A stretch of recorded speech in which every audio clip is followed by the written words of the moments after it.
Bonjour à tous. Alors le souper est prêt, les enfants vont manger, donc c'est parti pour nous pour la lettre 77.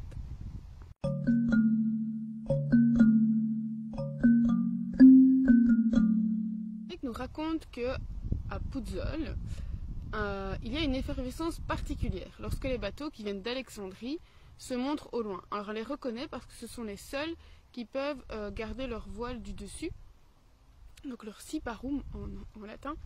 Et ça les distingue des autres bateaux parce que le règlement veut que cette voile-là, on la descende lorsqu'on arrive à proximité de la côte, mais eux le laissent. Et donc ça annonce, ces bateaux-là en fait précèdent les cargaisons de blé et eux ils sont chargés de courrier. On les appelle les tabellari. Alors tout le monde se presse pour accueillir les bateaux, sauf Sénèque, parce que lui il sait normalement qu'il aura du courrier qui concerne ses affaires en Égypte. Mais en fait, ça ne le tracasse pas parce qu'il dit que même s'il a perdu de l'argent ou qu'il en a gagné, peu importe.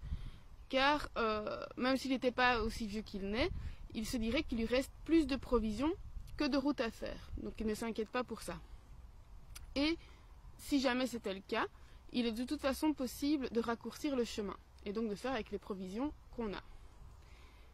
Alors il dit qu'un voyage, un vrai voyage est imparfait. Donc imperfectum, ça veut dire pas fait jusqu'au bout, si on ne le mène pas au bout, justement. Donc si on a une destination en vue et qu'on n'y arrive pas, notre voyage n'est pas terminé. Mais une vie, elle ne peut pas être pas menée jusqu'au bout. Elle ne peut pas être imperfecta. Et parfois, même, alors il va nous reparler du suicide, parfois il faut en finir pour des grandes raisons, parce que de grandes raisons ne nous retiennent pas. Ça veut dire que voilà, on n'est pas retenu sur terre, on n'est pas retenu à la vie par des choses, par des grandes choses. Donc on peut mourir pour de peu de choses. Il donne l'exemple de Marcellinus, qui lui n'est pas si vieux, mais est atteint d'une maladie qui est pénible. Et il demande à ses amis que faire. Il a en tête de quitter la vie, mais il demande un peu quelle est la vie de ses amis. Et certains l'encouragent, d'autres non. Et un stoïcien lui dit que la vie n'est pas une grande affaire. Pourquoi? Parce que, regarde, même les animaux et les esclaves vivent, donc finalement, c'est pas quelque chose de très important. Ce qui compte, lui dit-il, c'est de mourir noblement, avec prudence et courage, donc avec vertu. Marcellinus était d'accord. Le problème, c'est que ces esclaves ne voulaient pas l'aider à mourir, parce qu'ils avaient peur. Et le stoïcien leur a dit, vous ne risquez rien, puisque si le suicide de Marcellinus est établi et qu'en fait vous l'avez juste aidé, vous ne risquez rien. Et en plus, ce serait très fâcheux, il serait même autant fâcheux que vous l'assassiniez, que vous l'empêchiez de mourir. Et le stoïcien dit, lui, à Marcellinus, que ce serait bien que Marcellinus fasse quelques cadeaux à ses esclaves, comme à la fin d'un banquet, on va offrir aux serviteurs méritants, on va leur servir les restes, les bons restes. Et donc c'est ce que Marcellinus fait en distribuant de l'argent à ses serviteurs. Et il va mourir doucement. Alors c'est vraiment une mort douce, dans un bain, qu'il va arrêter de manger pendant quelques jours. Il va s'installer dans un bain et on va y verser continuellement de l'eau chaude. Donc Sénèque dit qu'il va mourir dans un plaisir qui est lié à ce paisible anéantissement que lui connaît par exemple lorsqu'il perd il perd connaissance. Donc c'est vraiment quelque chose qui est doux. Alors il lui dit que cet exemple de Marcellinus, il dit à Lucilius que c'est utile car souvent notre devoir est de mourir mais on n'y consent pas. On sait tous qu'on doit mourir et les prières n'y changeront rien. On peut toujours espérer faire des prières aux dieux pour qu'on ne meure pas, ça n'arrivera pas. L'ordre des destins est fixé. Alors, on se sentirait peut-être plus brave de mourir au milieu d'autres hommes, comme par exemple lors d'une bataille, mais il lui dit, en fait, pense-y, mais en fait, plein d'autres hommes, des milliers d'autres hommes, d'êtres humains, sont en train de mourir en ce moment.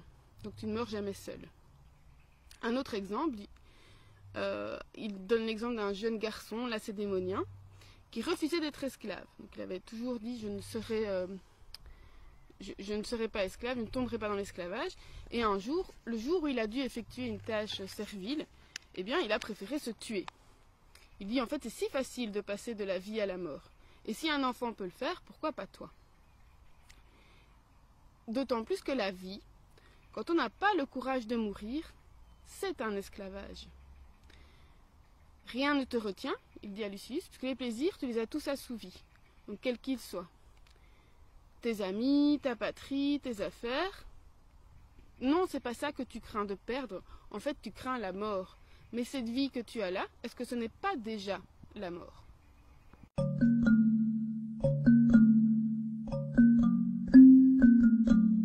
Je donne l'exemple de Caligula qui a répondu à un vieil esclave qui lui demandait de lui accorder la grâce de mourir. Est-ce que tu vis là maintenant? Donc ceux qui veulent mourir mais ont peur, il faut leur répondre, mais est-ce que tu es vraiment en train de vivre là? Qu'est-ce que tu vas regretter si tu meurs? Et il y a une autre catégorie, ceux qui regrettent de ne plus pouvoir faire des actions honnêtes. Donc voilà, j'aimerais vivre plus longtemps pour faire davantage d'actions honnêtes. Mais ignores-tu que savoir mourir fait partie des devoirs et donc c'est une action honnête? Et par rapport à la durée de la nature, la vie d'un être humain est brève. Même celle de Nestor, le roi de Pylos qui est réputé pour avoir vécu très longtemps, ou même d'une certaine Satia qui se vantait d'avoir vécu 99 ans. Voilà, même 99 ans au regard de l'âge de la nature, ce n'est rien, c'est bref. Et donc, la phrase que j'avais retenue, c'est « Nulla vita est non brevis », donc aucune vie est non brève. Donc, toutes les vies sont brèves. Et la fin, qui est assez intéressante, Sénèque nous dit que la vie est comme une pièce de théâtre. Ce qui compte, ce n'est pas combien de temps notre rôle va durer dans la pièce, mais c'est le fait d'avoir bien joué. Acta. Et donc il lui dit, finis, sur ma part, finis là où tu veux, toi. Et impose, toi seulement, une bonne fin, une bonne parole de fin. Puisque finalement, c'est ce qu'on retiendra aussi. C'est, alors pour Sénèque, hein, si on a une bonne vie, on va dire une vie honnête, et qu'on a une mort méprisable dans le sens où on a peur et qu'on n'est pas digne, que c'est pas une mort digne, ben finalement ça gâche un peu tout le rôle qu'on aura joué pendant la vie. Donc ce que je trouvais intéressant à la fin ici, c'est vraiment ce rôle à jouer qu'on a, et qu'il faut pouvoir le jouer jusqu'au bout en admettant, ben voilà, j'ai mon rôle, aussi petit qu'il soit, je dois le jouer très bien du début jusqu'à la fin. Et je ne dois pas gâcher la fin par la peur de mourir en l'occurrence. Voilà, c'est à réfléchir. Alors, parce que là, ce thème de la mort revient souvent, hein, le suicide, tout ça. Et je me demande, moi, alors Sénèque dit, ben, tant qu'on n'a pas expérimenté la chose, on ne sait pas vraiment comment on va réagir. Donc je me demande, je me pose des questions. Et donc je prends conscience que parfois quand j'y pense vraiment sérieusement, ben, j'ai physiquement comme une angoisse en disant non mais non, je veux pas, je voudrais parce que j'ai encore ça à faire. Et voilà, je pense que là il y a encore du chemin à faire, mais cette idée de rôle à jouer est vraiment intéressante, je trouve. Et donc quand on a un rôle à jouer, évidemment on a le temps de vie est la pièce qu'on doit jouer, donc on a quelque chose à faire avant de mourir. Et alors c'est bien de s'en rendre compte, pas trop tard, comme dit Sénèque, de se rendre compte à un certain moment de sa vie qu'on a ce rôle à jouer. Son propre rôle à jouer. Sans non plus, parfois aussi ça peut être angoissant de se dire mais finalement c'est quoi mon rôle? Quel est le but de ma vie? Voilà. Ça s'apprend avec l'âge ou avec l'expérience. Ou parfois on part sur un chemin puis on se trompe, ben, c'est pas grave, ça fait partie du chemin, hein, comme dit Sénèque, ben, on va apprendre de ça, c'est pas vraiment un obstacle, c'est une épreuve qui va m'amener autre chose. Donc voilà, grande réflexion voilà, sur tout ça, le rôle à jouer, pièce de théâtre. Alors je joue dans des pièces de théâtre, je suis metteuse en scène pour des pièces en patois, de chez nous.